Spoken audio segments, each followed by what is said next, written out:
नमस्कार। बच्चे की हाइट कैसे बढ़ाएं? आजकल ये प्रश्न माता पिता के लिए एक बड़ी समस्या बना हुआ है। बच्चे सामान्य तौर पर 6 साल के 7 साल के हो गए, लेकिन बच्चे की हाइट नहीं बढ़ रही है। बेटा है या बेटी है, हाइट अगर रुक गई है तो माता पिता बड़े चिंतित हो जाते हैं। हाइट रुकने का कारण क्या होता है? हाइट अगर बढ़ानी है तो हमें किन किन चीजों का विशेष ध्यान रखना चाहिए? हाइट रुकती है तो डेफिनेटली कहीं ना कहीं माल न्यूट्रिशन भी होता है, तो कमजोर भी रहेगा शरीर। एज के हिसाब से या हाइट के हिसाब से अगर वजन कम है, बच्चे को कमजोरी लग रही है और अगर उसकी हाइट रुकी हुई है तो फिर बाकी सारी चीजें जो है ना, लटको या बाकी चीजें वो काम नहीं करती हैं। हाइट कैसे बढ़ा सकते हैं हम पूरा वीडियो में अंत तक देखेंगे। कारण क्या होते हैं, क्या लक्षण आते हैं, कैसे आप बच्चे की हाइट को घर पर रहते हुए बढ़ा सकते हैं, किन किन चीजों का उपयोग करेंगे। वीडियो को अंत तक देखें। अगर आप चैनल पर नए हैं तो प्लीज आप चैनल को सब्सक्राइब जरूर कर लीजिए।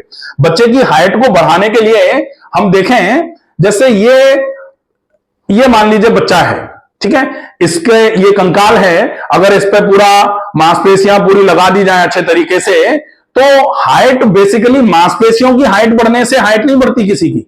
हाइट कैसी होगी वो डिपेंड करता है कि बोन स्ट्रक्चर कैसा होगा। हड्डियों की लेंथ जब तक नहीं बढ़ेगी तब तक हाइट नहीं बढ़ती है। और हड्डियों की लेंथ में भी सामान्य तौर पर जैसे स्कल है तो स्कल का तो ऐसा होता नहीं है कि ये और बहुत लंबा हो जाए तो इसकी वजह से हाइट बढ़ जाए। हाइट किसकी बढ़ सकती है? एक तो है ये यहां से लेकर के और यहां तक, ये क्या है? रीढ़ की हड्डी। इसमें 26 हड्डियां हैं। 26 हड्डियां, 7 सर्वाइकल, 12 थोरेसिक, 5 लंबर और 1 सैक्रम और 1 कॉकिक्स, ये बोन्स हैं। तो ये 26 हड्डियां ये हैं। और यहां पर आप देखें कि ये हिप बोन्स हैं 2, और दोनों हिप बोन पर यहां ये अटैच है। ये तो जांग की हड्डी है जिसको फीमर बोला जाता है। और ये हैं जो पिंडलियों में 2 हड्डियां होती हैं पिंडली में, तो एक इधर की टिबिया और ये पतली सी फिबुला। अब आगे की तरफ यहां होता है एक पटेला, आप देख रहे हैं बिल्कुल गोल गोल सा ये जो हड्डी है ना, ये पटेला। और फिर ये है टखने। टखने पर अब यहां जो है टार्सल्स होती है 7, 5 होती है मेटाटार्सल, और फिर उंगलियों में हर उंगली में 3 हड्डी होती हैं और अंगूठे में 2। तो ऐसे अंगूठे और उंगलियों को मिलाकर के 14, ऐसे करके पूरी ये हड्डियों का एक ढांचा है। अब अगर आपको वजन को मेंटेन करते हुए अपनी हाइट को बढ़ाना है, बच्चे की उम्र अगर मान लो 20 साल से नीचे नीचे है अभी, और अगर बच्ची है, बिटिया है, उसकी उम्र अगर 18 साल से कम है, तो फिर आप हाइट को बढ़ाने का प्लान रख सकते हैं। क्योंकि जो हड्डी है ये, इस हड्डी में मेटाफाइसिस और एपिफाइसिस के बीच में एक जंक्शन होता है। वो जंक्शन जो है जब तक फ्यूज नहीं होता है तब तक हड्डी यहां से और यहां से ग्रो कर सकती है। हड्डी का साइज बढ़ता है, और अगर हड्डी का साइज बढ़ेगा तो ही तो हाइट बढ़ेगी। और हड्डी का साइज में भी फीमर और टिबिया और फिबुला, इसका साइज बढ़ना चाहिए। और थोड़ा बहुत जो है ये जो रीढ़ है, रीढ़ का साइज बढ़ना चाहिए, हाइट बढ़नी चाहिए। इससे आपकी हाइट धीरे धीरे करके बढ़ती है। अब ये जो है फ्यूजन ऑफ मेटाफाइसिस और एपिफाइसिस जो है, ये लगभग महिलाओं में, लड़कियों में 18 साल की उम्र में और लड़कों में 21 साल की उम्र में फ्यूजन हो जाता है।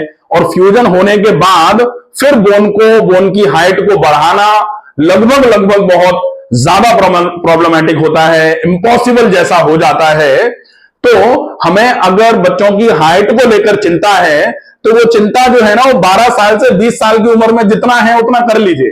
क्योंकि 20 साल के बाद अगर चिंता होगी ना तो उसका कोई खास मतलब नहीं निकलेगा। अब हम देखें कि हड्डी की हाइट बढ़ाने के लिए बहुत ज्यादा जरूरी होता है हड्डी पे न्यूट्रिशन भी तो पहुंचे। अब न्यूट्रिशन अगर मान लो हड्डी पे पहुंच नहीं रहा है और हम चाह रहे हैं कि हड्डी की हाइट बढ़े, तो फिर कैसे संभव है? हड्डी पर अस्थि पोषण बोला जाता है आयुर्वेद में इसको। अस्थि पोषण अगर नहीं होगा, हड्डी पर न्यूट्रिशन प्रॉपर नहीं पहुंचेगा, तो हड्डी अपनी हाइट को, अपनी जो ग्रोथ है उसको कैसे गेन करेगी अच्छे तरीके से? तो हड्डी में कैल्शियम, मैग्नीशियम, फास्फोरस, ये सारी चीजें अच्छे तरीके से पहुंचनी चाहिए। और वो किसके माध्यम से पहुंचेंगी? रक्त परिसंचरण के माध्यम से पहुंचेंगी, ब्लड सर्कुलेशन के माध्यम से पहुंचेंगी। ब्लड सर्कुलेशन का मतलब क्या है कि पहले बच्चे जब खूब अच्छे खेलते वेलते रहते थे, बढ़िया तरीके से आउटडोर गेम्स हुआ करते थे। आजकल बच्चे टीवी देखते हैं, वीडियो गेम्स खेलते हैं, या अब आजकल मोबाइल चल गया या लैपटॉप चल रहा है या फिर टैब वगैरह है, वो लेकर के पूरे दिन पड़े रहते हैं, वो भी पेट के बल। तो समस्याएं बड़ी बढ़ रही हैं धीरे धीरे करके। उन्हीं में एक समस्या है हाइट का रुकना। अगर हाइट रुकी है तो बच्चे की ग्रोथ जो है ना वो ऐसे वाली भी रुकी है, तो उसका वजन भी धीरे धीरे करके कम हो रहा है, बच्चा चिड़चिड़ा होता जा रहा है।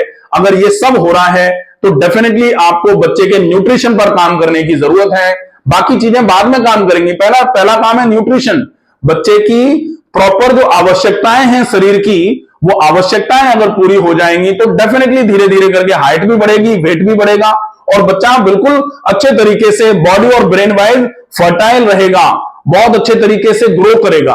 ठीक है, तो अब हम देखें कि बच्चे की हाइट को बढ़ाने के लिए सबसे पहले जरूरी जो चीज है वो है खाना।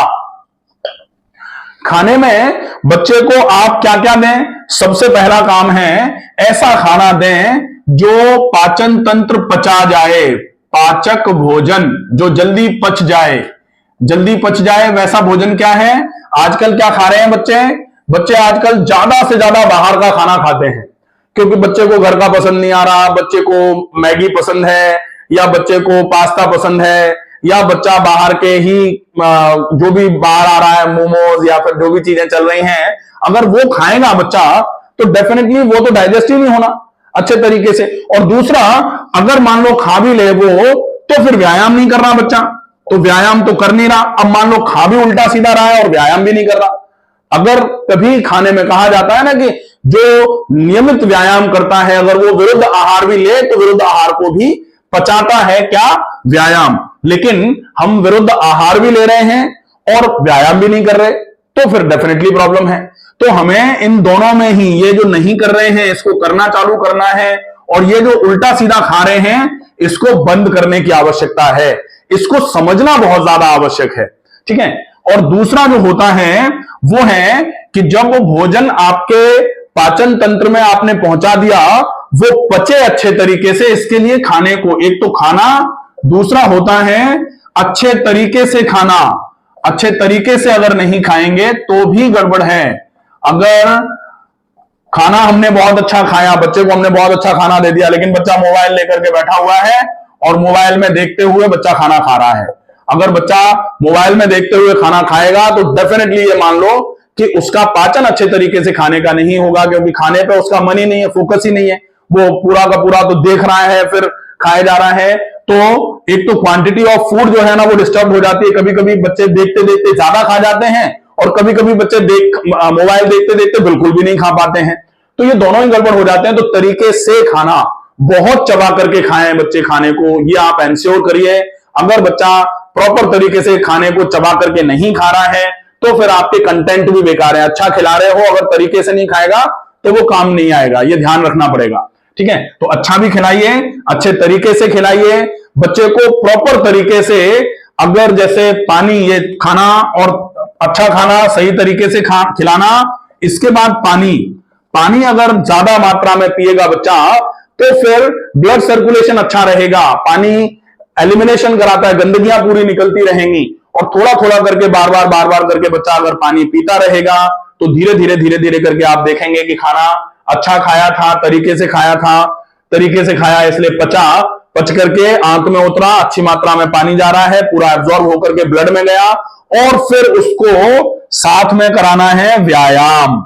व्यायाम में कौन से व्यायाम में कोई सा भी व्यायाम आप चालू करा दो जिसमें खून की चाल बढ़ती हो। बच्चा दौड़ ले, सूर्य नमस्कार कर ले, जॉगिंग कर ले, या फिर स्विमिंग कर ले, या फिर स्केटिंग कर ले, या फिर जो रस्सी कूदना जो है वो कर ले, या फिर जो कुछ भी बच्चा चाहे फिजिकल एक्टिविटी कर ले कुछ, जिससे उसके ब्लड के सर्कुलेशन में वृद्धि हो जाए।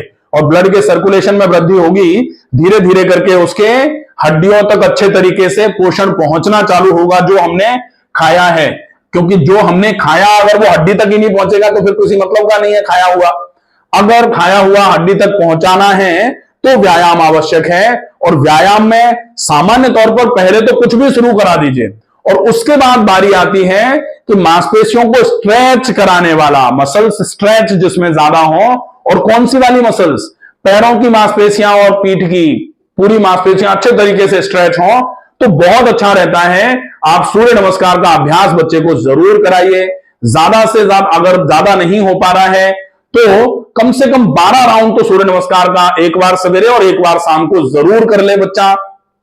साथ में ये पूरा ध्यान रखे और अगर संभव हो जाए तो थोड़ी बहुत देर के लिए उसको ब्रीदिंग एक्सरसाइजेस जरूर कराइए। ब्रीदिंग एक्सरसाइजेस में अगर प्राणायाम बच्चा आसानी से कर लेता है तो बहुत अच्छी बात है, और अगर प्राणायाम नहीं कर पाता है तो ब्रीदिंग एक्सरसाइजेस में रेस्पायरोमीटर आता है। रेस्पायरोमीटर का मतलब क्या होता है? एक वो बॉल वाला स्ट्रक्चर जो आता है ना, जिसमें हवा फूंक करके बॉल को उठाना पड़ता है।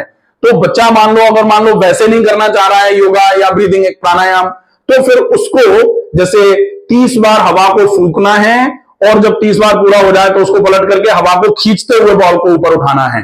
तो ये एक गेम टाइप का भी हो जाएगा, बच्चे का इंटरेस्ट क्रिएट होगा इसको करने में और डेफिनेटली बच्चा करना चालू करेगा, खून की चाल बढ़ेगी, हमने अच्छा खाया हुआ है, फिर हम अच्छे तरीके से एक्सरसाइजेस कराएंगे। डेफिनेटली बच्चे को ये जो हाइट बढ़ने की समस्या थी वो धीरे धीरे करके ठीक होना चालू हो जाएगी।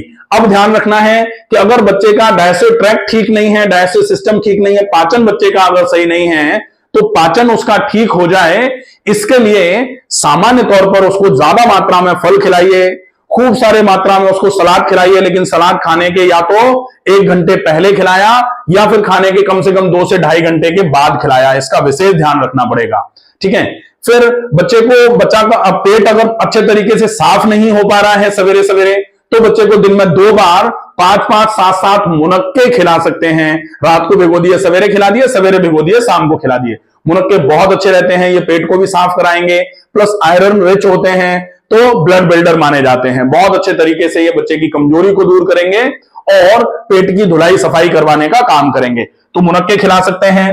साथ में अगर पॉसिबल हो जाए तो अमलतास मिल जाए, अगर कहीं अमलतास का मतलब होता है एक हर्ब है आयुर्वेदिक। इस हर्ब का जो अमलतास की फलियां आती हैं, तो अमलतास बाय डॉक्टर रमाकांत शर्मा पूरा एक वीडियो बनाया हुआ है, उसमें आप देखेंगे अमलतास के कितने बढ़िया फायदे हैं। तो अमलतास की फली को कुचल करके पानी में अच्छे तरीके से रात को भिगो करके सवेरे सवेरे मैश करके अच्छे तरीके से पानी में वो पानी अगर बच्चे को पिलाया जाएगा तो बच्चे का पाचन तंत्र बहुत अच्छा रहेगा, पेट पूरा बिल्कुल साफ रहेगा, रक्त शोधन होता है, खून भी साफ बना रहेगा और बच्चे के फेफड़ों के लिए भी ये बहुत उपयोगी है। तो जिन बच्चों को खांसी रहती है, बार बार जुकाम हो जाता है, ऐसे केस में भी ये अमलतास का पानी जो है ये बहुत उपयोगी रहेगा, बहुत अच्छा काम करेगा।